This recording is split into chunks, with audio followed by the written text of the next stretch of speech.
Kattakada Christian കോളേജിൽ വിദ്യാർത്ഥികൾ തമ്മിൽ സംഘർഷമുണ്ടായി. രണ്ടാം വർഷ വിദ്യാർത്ഥികളും മൂന്നാം വർഷ വിദ്യാർത്ഥികളും തമ്മിലാണ് ഏറ്റുമുട്ടിയത്.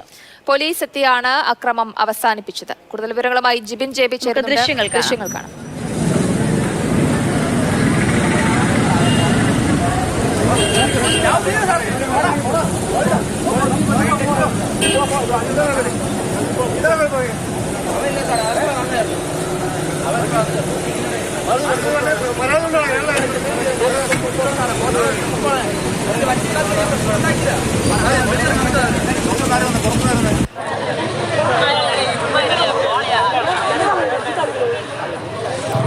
ജിബിൻ, ഈ ദൃശ്യങ്ങൾ കാണുമ്പോൾ തന്നെ നമുക്ക് ആ തമ്മിൽത്തലിന്റെ ആഴം മനസ്സിലാകുന്നുണ്ട്. ഒടുവിൽ പോലീസ് എത്തിയാണ് ഈ ഒരു തർക്കം പരിഹരിക്കുന്നത്. എന്തായിരുന്നു ഇപ്പോഴത്തെ ഈ തമ്മിൽത്തലിന്റെ കാരണം? എന്തിനായിരുന്നു ഈ സംഘർഷം?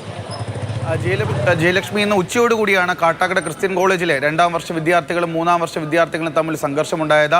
സംഘർഷം രൂക്ഷമായതോടെ പോലീസ് കോളേജിന് അകത്തേക്ക് കയറിക്കൊണ്ടാണ് ഇതിനൊരു പരിഹാരം ഉണ്ടാക്കിയത്. കാരണം വലിയ രീതിയിലുള്ള ഒരു സംഘർഷമാണ് കോളേജ് ഗേറ്റിനകത്ത് വെച്ച് തന്നെ ഉണ്ടായത്. ഈ സംഘർഷം പുറത്തേക്ക് വ്യാപിക്കാതിരിക്കാൻ കാരണം കോളേജ് വിടുന്ന സമയമാണ്. അപ്പോൾ കൂടുതൽ ആൾക്കാർ പുറത്തുള്ള ആൾക്കാരും ഈ ഒരു സംഘർഷത്തിന്റെ ഭാഗമാകാനുള്ള സാധ്യതയുണ്ട്.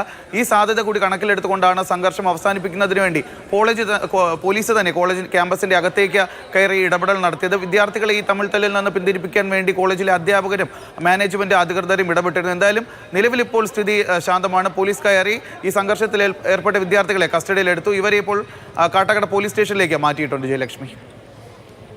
ശരി, ജിബിൻ ജെബിയാണ് വിവരങ്ങൾ നൽകിയത്. ഡിഗ്രി വിദ്യാർത്ഥികൾ തമ്മിലാണ് സംഘർഷമുണ്ടായത്. ഒടുവിൽ പോലീസ് ക്യാമ്പസിൽ കയറേണ്ടി വന്നു.